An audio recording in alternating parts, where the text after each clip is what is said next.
Storm Track Weather Teams issued weather alert days today and Tuesday as we're going to see dangerously high heat indexes this afternoon. The entire state of Missouri is under a heat advisory. That's going to last all the way into Thursday as we're really going to hold on to these hot temperatures for quite a while here. Definitely want to try and limit your time outside as we get into these afternoons. Really aim for these first couple of hours, especially as we get into these next couple of days. We'll already get into those 90s before noon, and those dangerous temperatures really arrive by the later afternoon hours. As we cool down closer to sundown, maybe a much nicer time to get outside by that point. And this is, again, going to last for the next couple of days here.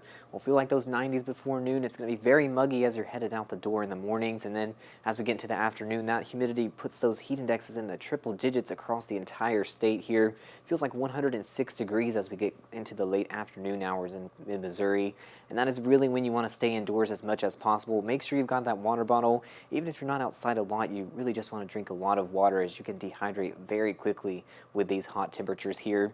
This continues into Tuesday as well. We're going to see the exact same pattern continuing as we get into Tuesday afternoon, but maybe seeing a bit more rain chances entering later on into the day. Now, that's not going to be until closer to sundown on Tuesday, so still very dangerous to get outside in the afternoon, and even by the time we get close to sundown, we're still going to track a lot of our eastern counties still in those triple digits here. So really, as you're headed out the door, make sure you've got that lighter clothing on for these next couple of days. It's really hard for you to lose that heat if you're putting anything heavy on, and also grab those sunglasses. Unfortunately, also tracking a lot of sunshine with these hot temperatures here.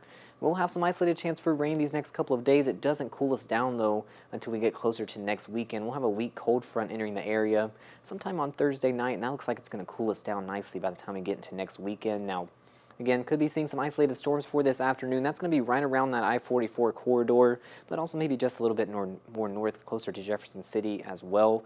Again, these aren't going to be sticking around too long, just really going to stay pretty isolated at first, but some of these models picking up on a chance for some more rain getting closer to the evening as well. That really sticks to our southern counties, and we could hear some pretty impressive thunder as we're getting into the overnight hours down south here. Also looking at some pretty heavy rain here across the area. Those are going to carry a low-end severe threat for flooding and possibility of some damaging winds, but that's going to be out of here very quickly. You can see by the time we get into Tuesday, we're still holding on a bit of that cloud cover, but those heat indexes are not going to be phased at all by this rain, especially in the early afternoon. And that could even lead to some more development of some heavy rain here. We've got a nice line of some storms starting to form up into Tuesday evening. That's going to continue to move off to the east here as we get closer to the overnight hours Tuesday. But again, we are still going to be looking out for that low-end severe threat with these storms as that heat really does ramp up some of the energy here across the area. Really going to be a very low chance for any tornadic activity, but we're mainly going to focus on this potential for maybe 1-inch hail, and these damaging winds could be up to 50, maybe even 60 miles per hour here with these storms blowing through the area. That's not going to cool us down. We still really stick to those 90s all the way through Thursday, but finally a weaker cold front going to move through the area, not bringing a lot of rain chances, but cooling us back into those mid to upper 80s by next weekend.